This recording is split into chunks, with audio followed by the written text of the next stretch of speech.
నా జీవిత సౌధానికి శంకుస్థాపన చేసే రోజొచ్చింది. ఉదయాన్నే రాజు, మా ప్రైవేట్ మాస్టర్ కూడా వచ్చారు. వారికి కాస్త టీ ఇచ్చి నేను బట్టలు వేసుకుని బయలుదేరాను వారితో. యూనివర్సిటీ మాకు 1-2 ఫర్లాంగుల లోపునే ఉన్నది. అక్కడికి వెళ్లి ఆ భవనాలు ఇదివరకు పైనుంచి చూసినా మళ్ళీ ఈనాడు చూసేటప్పటికీ కొంత భయము, కొంత ఆశ్చర్యము కలిగి కొద్దిగా దడొచ్చినట్లుంది. మా మిత్రులు నన్ను లోపలకు తీసుకువెళ్లి క్లాసులు జరిగే గదులు, ఉపన్యాసకుల గదులు, ఆఫీసు గదులు, లైబ్రరీ హాలు, సైన్స్ ల్యాబొరేటరీలు ఒకటేమిటి ఒక్కొక్కటే చూపించారు. ఇవి చూడ్డానికి గంట పైగా పట్టింది.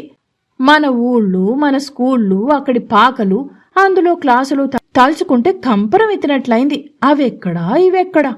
ఈ గదులేమిటి, హాలుల్లో, ఆ గ్యాలరీల్లో కూర్చుంటేనే చదువు దానంతటదే వస్తుందా అనిపించింది. ఈ క్లాసు పక్కనే ఆయా విషయం బోధించే ఉపన్యాసకుల గది, దానిలో ఈ విషయానికి సంబంధించినవి, ఉపన్యాసకులకు ఉపయోగపడేవి కొన్ని 100 పుస్తకాలు బీర్వాలలో అమర్చబడి ఉంటాయి.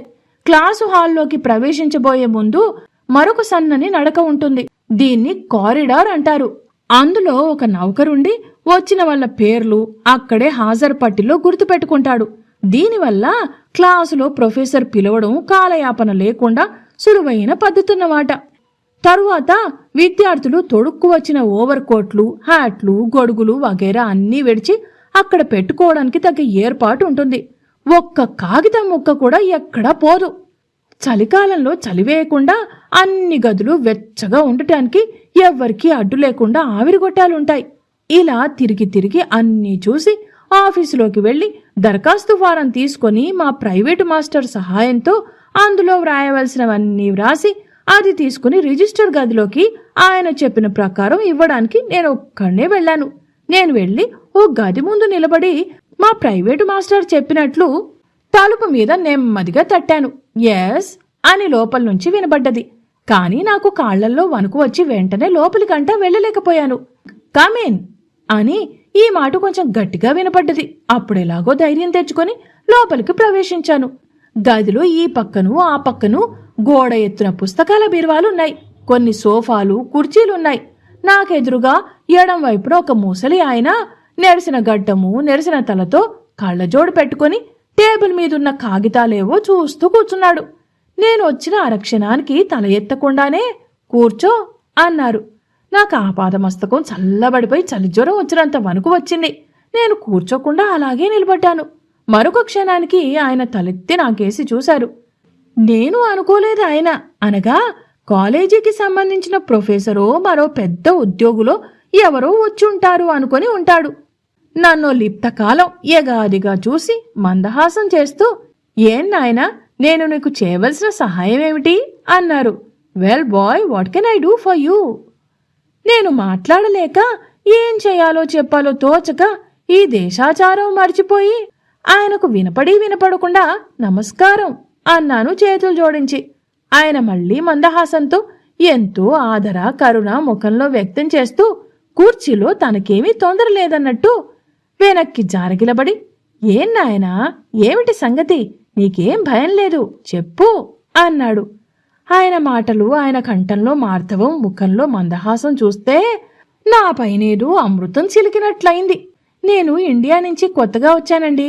ఇక్కడ ఎంట్రన్స్ పరీక్ష పాస్ అయ్యాను కూడాను. ఎంఏ క్లాసులో చేరదామని వచ్చాను అన్నాను ఎలాగో ధైర్యం తెచ్చుకుని. అలాగా, చాలా సంతోషం. ఏది నీ ఎంట్రన్స్ పాస్ అయిన సర్టిఫికెట్ చూపించు అన్నారు. ఆయన నా మార్కులు అవి గమనించి, వెరీ గుడ్, బాగుంది, చాలా బాగుంది, చాలా సంతోషం. ఇక్కడ చేరడానికి ఫారం ఒకటి రాసివ్వాలి అన్నారు. అది తెచ్చానండి అన్నాను. ఫారం కూడా చూపించాను. బాగుంది, రిజిస్టర్ ఆఫీసు ఈ గది పక్కనే ఉంటుంది. అందులోకి వెళ్ళి అక్కడ నీ పని పూర్తి చేసుకోవచ్చు. నీకు తెలియక ఈ గదిలోకి వచ్చుంటావు అన్నారు. నేను అప్పటికీ తెలివి తెచ్చుకుని, thank you sir, very very sorry sir అని మళ్ళీ నమస్కారం చేసి, మళ్ళీ పొరపాటు చేశాను కదా అని వెనక్కి చక్కా వచ్చి పక్క గదిలోకి వెళ్ళి నా పని పూర్తి చేసుకున్నాను.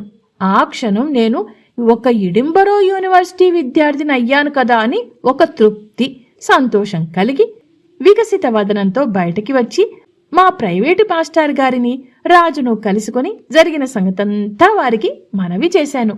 ఆర్ని ఇల్లు బంగారంగాను మళ్ళీ పప్పులో కాలు వేశావు అన్నాడు రాజు.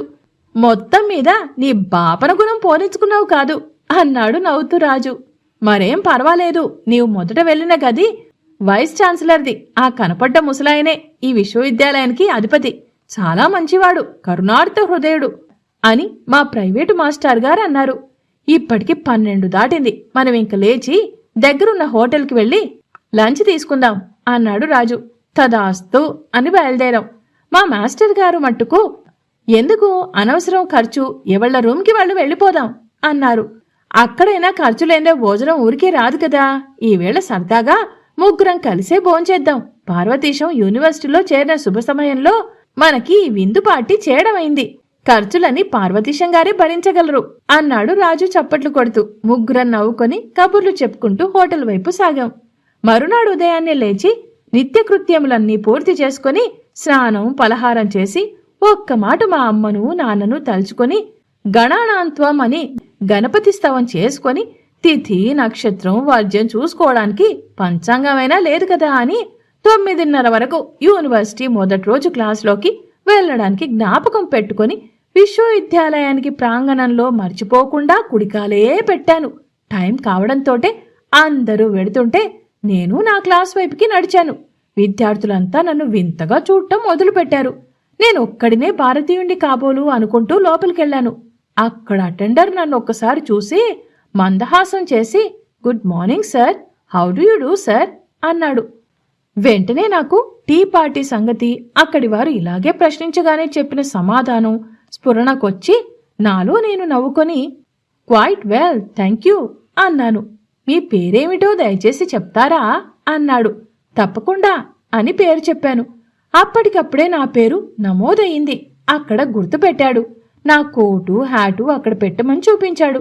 మళ్ళీ థ్యాంక్ యూ అని నా తలని వంటిని ఉన్న బరువు కొంత అక్కడ వంకికి తగిలించి లోపలికి వెళ్లాను. అప్పటికి క్లాసు విద్యార్థులు రావాల్సిన వారంతా వచ్చినట్లుంది. హాలు నిండుగా కనపడ్డది. 4 వైపులా చూసేసరికి 2-3 భారతీయ మొహాలు కూడా కనపడ్డవి. అందులో ఒక భారతీయ యువతి ముఖం కూడా ఉండటం చూసి ఆశ్చర్యపోయాను.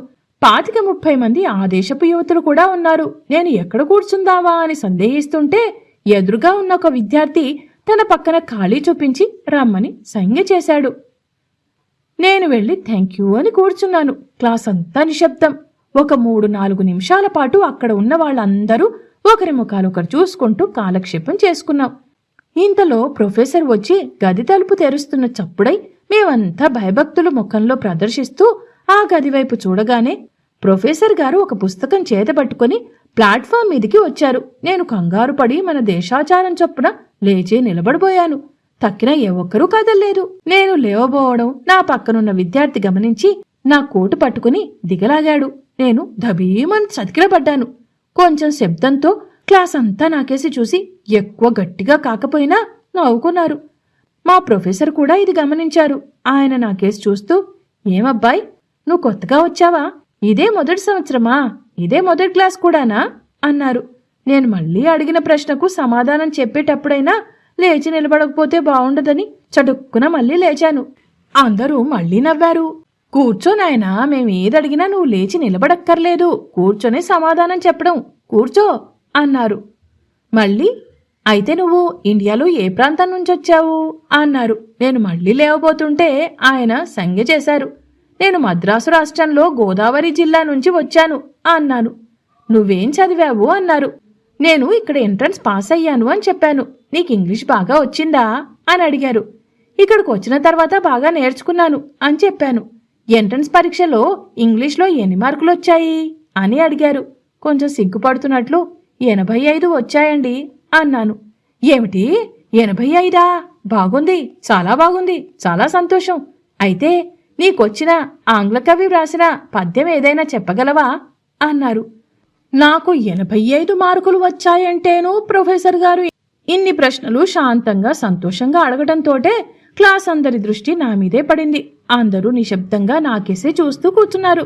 నాకెంతో ఉత్సాహంగా ఉంది. నేను మళ్ళీ మరిచిపోయి లేచి నుంచొని చేతులు మడిచి సంకలో పెట్టుకుని టెన్నిసన్ పద్యభాగం ఒకటి చదివాను. అదురు బెదురు లేకుండా స్వచ్ఛంగా ఉచ్చారణ దోషం కూడా లేకుండా చదివాను.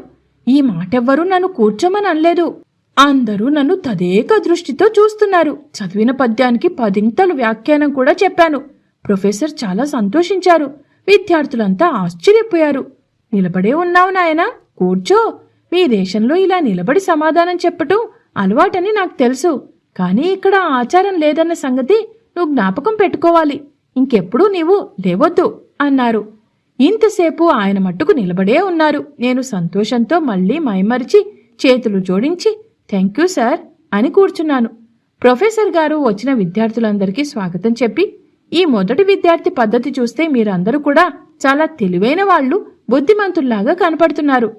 ఇంతమంది ఉత్సాహపూరితమైన యువకులు, విద్యాభిలాషులు నా క్లాసుకి రావడం నాకు చాలా సంతోషంగా ఉంది. మీరందరూ సంవత్సరాంతం వరకు ఇలాగే భక్తి శ్రద్ధలతో విద్య పూర్తి చేసుకుని పరీక్షల్లో కృతార్థులవుదరని ఆశిస్తున్నాను.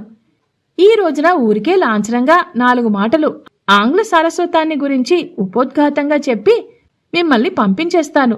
మొదటి రోజునే పెద్ద ఉపన్యాసం చేసి మిమ్మల్ని భయపెట్టడం నాకు ఇష్టం లేదు అని ఆంగ్ల సారస్వత్వాన్ని గురించి ఓ అరగంట సేపు చక్కని ఉపన్యాసం చేసి క్లాసు ముగించారు. ఉపన్యాసం వింటుంటే వీణుల విందుగా ఉంది, కానీ పారం అనిపించలేదు. ఇక్కడ పారాలన్నీ ఈ ఉపన్యాస ధోరణిలోనే ఉంటే ఎంత హాయిగా ఉంటుంది. వీరిచ్చే ఈ ఉపన్యాసాలే శ్రద్ధగా వింటుంటే పుస్తకాలేవి ఎక్కువగా శ్రమపడి చదవరక్కర్లేదేమో. శ్రమపడి చదివినా ఏ ప్రైవేటు మాస్టారు సహాయం అవసరం లేకుండానే కాలక్షేపం చేయవచ్చు అని అనుకున్నాను. ప్రొఫెసర్ గారు వారి గదివైపు మళ్లారు. మేమంతా నిశ్శబ్దంగా గందరగోళం, గట్టిగా మాట్లాడుకోవడం, ఒకళ్ళనొకళ్ళు తోసుకోవడం ఇలాంటివేవి మన దేశపు బాల్యచేష్టలేవీ లేకుండా పైకొచ్చాం. కారిడార్లో మా ఓవర్ కోట్లు, హ్యాట్లు తీసుకుంటుంటే కొందరు ఆంగ్ల విద్యార్థులు, ఒకరిద్దరు భారతీయులు కూడా నా దగ్గరకొచ్చి నా ధైర్యానికి, నా భాషా జ్ఞానానికి నన్ను అభినందించారు.